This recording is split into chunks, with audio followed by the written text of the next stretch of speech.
మా ఆయన పేరు సత్యనారాయణ, నా పేరు సరిత, మా అబ్బాయి అజయ్ కుమార్. 2 సంవత్సరాల క్రితం ఇక్కడ జాయిన్ చేసాం సార్. 7th క్లాస్లో ఇక్కడ ఎస్టిమేరీ స్కూల్లో జాయిన్ చేశాము. ఇది 3వ సంవత్సరం చదువుతుండు. నిన్న సండే బర్త్డే అని నిన్న మా తమ్మిన వాళ్ళ ఇంటికి తీసుకెళ్ళి బర్త్డే చేసుకొని సాయంత్రం 6 గంటలకు ఇక్కడ తీసుకొచ్చినాక నరేష్ సార్ దగ్గరకి పంపించినాం. నరేష్ సార్ లోపల తీసుకున్నాక ఇక్కడే మా మరిది కొడుకు ఇట్లా చదువుకుంటాడు. మా మరిది కొడుకుని ఒకసారి చూపెట్టండి సార్ అని అడిగాము. వానికి చూసిపోతామని అడిగితే లేదమ్మా అతను నిన్న గోడ దుంకి వెళ్ళిపోయిండు బయటికి. వాడిని 4గురిని పెట్టి పట్టుకొచ్చి లోపల రూమ్లో వేసి లాకప్లో వేసి ప్రిన్సిపల్ సార్ను కావాలి పెట్టినాము. వాడిని కలవడానికి వీలు లేదమ్మా, వాళ్ళ పేరెంట్స్కి ఫోన్ చేశాము, పొద్దున వాళ్ళ పేరెంట్స్ వస్తే టీసీ ఇచ్చి లగేజ్ ఇచ్చి పంపించేస్తామమ్మా అని అన్నాడు. అంటే సరే సార్ ఒక్కసారి చూపించండి సార్, అట్లా పోయేటోడు కాదాడు, అట్లా ఓడు సార్ మేము ఒక్కసారి చూసిపోతాం సార్ అంటే లేదమ్మా మీరు ఇంటలేరు కదమ్మా, అయినా మీ వాళ్ళు కూడా టీసీ ఇచ్చి పంపిస్తామా అని బయటికి మెడలు పెట్టి నూకేసిండు గేట్ అవతలకి.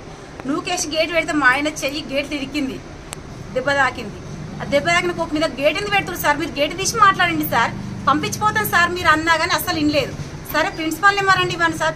సార్ బయట డ్రెస్సులు అవన్నీ 1,00,000 పైన అవుతాయి సార్. డ్రెస్సులు బయట డ్రెస్సులు 95,000 దేనికని తీసుకురామ్మా? ఓన్లీ ఫీజుకి, హాస్టల్ స్కూల్ ఫీజుకి, వేరేది ఏం లేదు. అన్ని మన బయట కొనియాలన్నా డాక్టర్ది ఇట్లా గోల్ ఇచ్చినా 100 రూపాయలు మనమే ఇవ్వాలి, సూది ఇచ్చినా 200 మనమే ఇవ్వాలి, దెబ్బ తాకితే చెయ్యి కట్టించుకున్న కట్టు ఛార్జ్ మనమే ఇవ్వాలి, అన్ని మనమే. ఓన్లీ హాస్టల్కు ఆయనకు స్కూల్ ఫీజు 95,000, బయట మొత్తం మనమే పెట్టుకోవాలి ఏది జరిగినా కానీ.